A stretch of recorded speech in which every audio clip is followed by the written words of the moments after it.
Broncos country, let's ride into a rebuild. Today, Justin Simmons was released by the Denver Broncos. That signaled something to me. That signaled that the Denver Broncos are approaching this season as a full-blown rebuild season.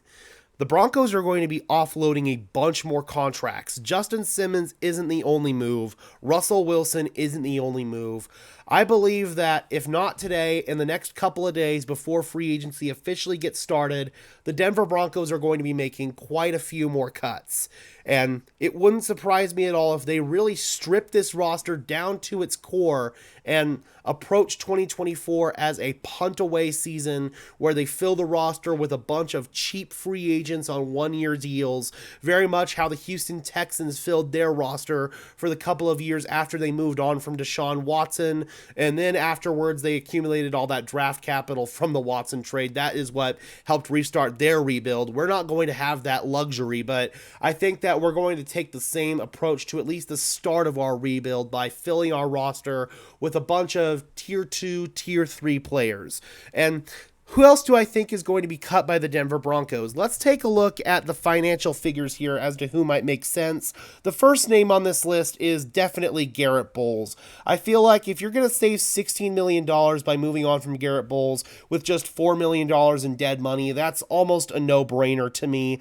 He's a solid starting left tackle, but at this point, by moving on from Justin Simmons, you've signaled a youth movement here in Denver, or at least a movement towards that. So you have to rip off the Band-Aid on these aging contracts, these aging players with balloon payments coming up. So Garrett Bulls, moving on from him makes too much sense. Courtland Sutton as well, man. I think that there's stronger trade markets for players such as Courtland Sutton and Garrett Bulls than there is Justin Simmons, because Justin Simmons finds himself in kind of an unfortunate situation where a bunch of safeties were released yesterday. So there just wasn't much of a trade market where instead of giving up draft capital for a Justin Simmons, you could go out and you could sign a Quandre Diggs or a Jordan Poyer or somebody of that caliber who's not quite on a Justin Simmons tier, but a very, very solid all-pro level safety. So, yeah, man, Justin Simmons just kind of found himself in an unfortunate situation there.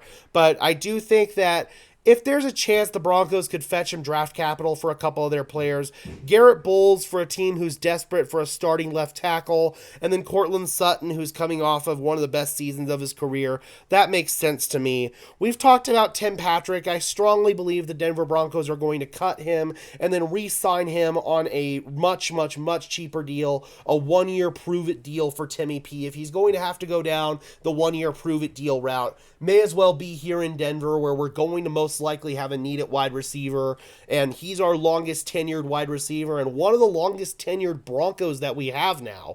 So Tim Patrick, bringing him back on a reduced deal has always made sense to me. DJ Jones, I'm surprised that he hasn't been cut already, to be honest. Saving $9 million with just $3 million in dead money, absolutely I'm moving on from DJ Jones. Jarrett Stidham, I think, is one that might come a little bit later if the Broncos make a move in free agency for a quarterback like a Jameis Winston. Then Jarrett Stidham becomes expendable. You save $5 million with just $2 million in dead money. You might as well do that. Samaje Perine, might as well move on from him too if you're really signifying a youth movement. The running back position is the position that you can really bring a lot of young players in on cheap deals, and saving $3 million by moving on from Samaje Perine. If you're going to go down that route, it almost feels like a no-brainer to me.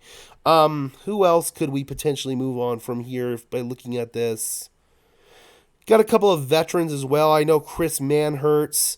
Yeah, you could definitely save $2.12 million by moving on from him, $2.5 million by moving on from Tremon Smith. Those are a couple of like lower level guys that makes a lot of sense in my opinion to just go ahead and rip the Band-Aid off.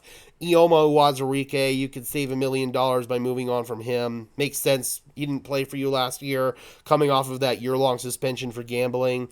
Riley Dixon, he's making pretty low money for a punter, but if you want to get younger and cheaper there, that's an option. So the Denver Broncos, man, Justin Simmons isn't the only cut coming here. I feel like the Broncos are going to be making a lot of moves here to get themselves more salary cap compliant by moving on from Justin Simmons. You're already just about there. Obviously, moving on from Russell Wilson with his dead cap is not going to be a good situation.